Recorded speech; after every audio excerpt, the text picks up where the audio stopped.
दोनों ही भारत की बेटियां हैं और दोनों ने ही भारत का नाम दुनिया में ऊंचा किया है, रोशन किया है। लेकिन एक के बारे में हम सब कुछ जानते हैं, उसकी हाइट कितनी है, उसका वेट कितना है, उसके बाल किस रंग के हैं, उसकी आंखें किस रंग की है, और वो भी जानना चाहते हैं जो हमें पता नहीं होना चाहिए। लेकिन दूसरी बेटी के बारे में हमें उसका नाम भी नहीं पता।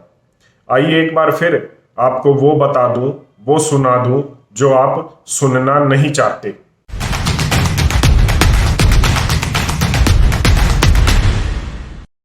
बदन की नुमाइश हुई, न जाने कितने राउंड हुए, ब्यूटी प्रोडक्ट्स लीपापोती की गई, उसके बाद न जाने क्या क्या करके on camera off camera miss universe का खिताब भारत ने इस बार अपने नाम कर लिया।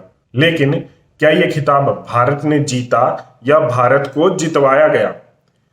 बड़ा खेल है और गंदा खेल है, पहले बात कर चुका हूं। समय हो तो पिन कमेंट में चले जाना। इस भारत की बेटी के बारे में हमें सब पता है, हाइट, वेट, आंखों का कलर और न जाने क्या क्या। वो भी पता करना चाहते हैं जो पता नहीं होना चाहिए। गूगल का सर्च ये बताता है कि भारत में सबसे ज्यादा सर्च की गई हरनाज संधू है, और कुछ ऐसी चीजें हैं जो मैं यहां पर आपको बता नहीं सकता जो इसके बारे में सर्च की गई है। अब 1-2 साल में ही हरनाज संधू बॉलीवुड की फिल्मों में नजर आएगी और कुछ ही समय में युवा दिलों की धड़कन बन जाएंगी। ये वही बॉलीवुड है जिसे या तो रोमांटिक फिल्में पसंद आती हैं, उन्हें बनानी होती हैं। ये वही बॉलीवुड है या फिर उसे अंडरवर्ल्ड के डॉन्स पर फिल्में बनानी होती हैं। ये गुंडों को अपनी बॉलीवुड की फिल्मों में ऐसे दिखाते हैं जैसे बहुत बड़ा कोई रॉबिन हुड हो, और इस तरीके से दर्शाया जाता है कि भारत में हर 10 में से 8 बच्चे बड़ा होकर गुंडा बनना चाहते हैं। उनकी मानसिकता होती है कि वो किसी भी गन से खेले, गोली से खेले, चाकू से खेले, इस तरीके से। ये मानसिकता को बदलने का एक तरीका होता है। लेकिन वहीं दूसरी ओर हॉलीवुड फिल्म बनाता है the man who knew infinity. शायद आपने इसके बारे में नहीं सुना हो। मतलब कि एक ऐसा व्यक्ति जिसे अनंत चीज का भी ज्ञान हो, the man who knew infinity. और ये फिल्म बनी है श्रीनिवास रामानुजन जी के बारे में, उनके कैरेक्टर को दर्शाया गया है। वो इस दुनिया के सबसे बड़े मैथमेटिशियन थे आधुनिक भारत के। उन्होंने ऐसी ऐसी मैथ्स की, गणित की समस्याएं सॉल्व की थी जो आधुनिक भारत में पूरी दुनिया में कोई नहीं कर पाया था। 12 साल की उम्र में ही उन्होंने अपने मेथड डेवलप कर लिए थे प्रॉब्लम्स को सॉल्व करने के। लेकिन मैं इसके बारे में बात क्यों कर रहा हूं? रामानुजन जी के नाम पर एक अवार्ड होता है जो पूरी दुनिया में होता है, मतलब इंटरनेशनल लेवल पर होता है, रामानुजन अवार्ड। इस अवार्ड को अभी तक 4 भारतीयों ने जीता है, और इस बार एक भारतीय बेटी ने जीता है। जब एक तरफ मिस यूनिवर्स भारत की तरफ से आई, उसने खिताब जीता, हरनाज संधू, वहीं दूसरी ओर इस भारत की बेटी ने रामानुजन अवार्ड जीता। और यहां पर कोई ब्यूटी प्रोडक्ट्स का खेल नहीं हुआ जिन्हें आप अपने माँ बाप के साथ बैठकर नहीं देख सकते। यहां दिमाग का खेल हुआ और ये देखा गया कि दिमाग किसका तेज है। और उसके बाद इस भारत की बेटी नीना गुप्ता ने रामानुजन अवार्ड जीत लिया।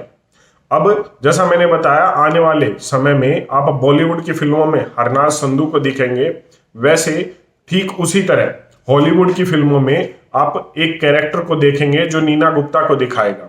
क्यों? क्योंकि हम अपने बच्चों को क्या परोसना चाहते हैं, ये बहुत बड़ा एजेंडा है हमारे धर्म को, हमारी संस्कृति को, हमारे राष्ट्र को खत्म करने का। वही दिखाया जाता है, बच्चों के दिमाग में बैठ जाता है। और हॉलीवुड क्या दिखा रहा है वो मैंने आपको बताया, the man who new infinity. Europe का देश महाराणा प्रताप के बारे में बताता है, उनके किस्से के बारे में बताता है, उनकी वीरता के बारे में बताता है। और यहाँ भारत में Akbar road, Aurangzeb road, Khilji road, ये रोड, वो रोड, न जाने आपको क्या क्या मिल जाएगा। भारत सिर्फ एक ऐसा देश है जो अपने दुश्मनों के हाथों से लिखे हुए इतिहास को अपने बच्चों को पढ़ाता है। भारत ही एक ऐसा देश है जब 2 बेटियां हों, दोनों ने ठीक है नाम रोशन किया है, लेकिन हमारी बेटियों के आदर्श कौन सी बेटी होनी चाहिए इन दोनों में से, वो आप एक बार खुद तय कर लो। समस्या ये है कि जिस बेटी का हमें नाम भी नहीं पता, नीना गुप्ता, उसके ऊपर कैमरा या मीडिया इसलिए नहीं है क्योंकि ब्यूटी प्रोडक्ट्स की कोई भी कंपनी स्पॉन्सर नहीं कर रही, क्योंकि उसके साथ एक बड़ा बाजार नहीं जुड़ा हुआ।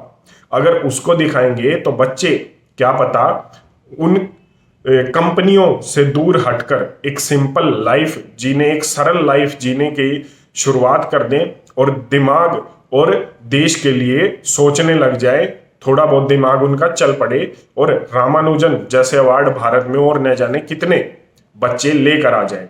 लेकिन जैसा मैंने बताया कि इंडस्ट्री का खेल है, ब्यूटी प्रोडक्ट्स का खेल है, स्पॉन्सरशिप का खेल है, तो युवा दिलों की धड़कन हरनाज संधू बनेगी, ना कि नीना गुप्ता। ये हमें तय करना है कि हम अपने बच्चों को कहां लेकर जाना चाहते हैं।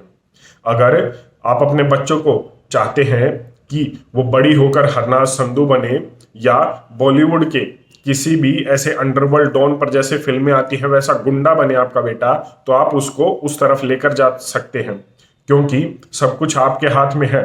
और दूसरी तरफ आप चाहते हैं कि आपकी बेटी नीना गुप्ता जैसी बने या फिर आपका बच्चा रामानुजन अवार्ड लेकर आए, तो आप उसे उस तरीके के संस्कार दे सकते हैं। समाज का फर्क असर जरूर पड़ता है बच्चों की परवरिश पर, इसे ठुकराया नहीं जा सकता, लेकिन समाज किस तरफ जा रहा है उसको दिशा हमेशा उस समाज के लोग देते हैं। तो यह आप पर निर्भर करता है कि आपके लिए प्रायोरिटी कौन है। धन्यवाद। जय हिंद।